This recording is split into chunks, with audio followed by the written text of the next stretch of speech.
Hey everyone, welcome back. In this video, I'm going to show you how to send zip files through Gmail in 2026.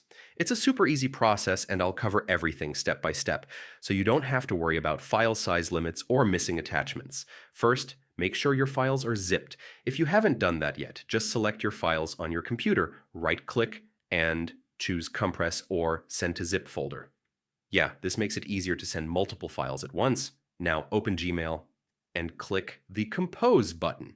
This opens a new email window where we'll attach the zip file. Click the paperclip icon to attach a file, then browse to your zip file and select it.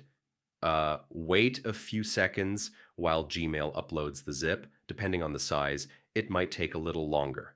Enter the recipient's email, add a subject, and if you want, a short message. Once everything looks good, just hit send.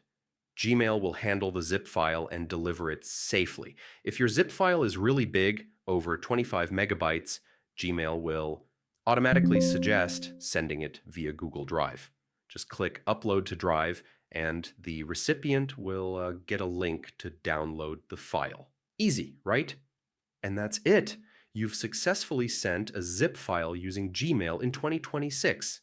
If you found this helpful, make sure to like the video, subscribe, and hit the notification bell so you never miss future tutorials.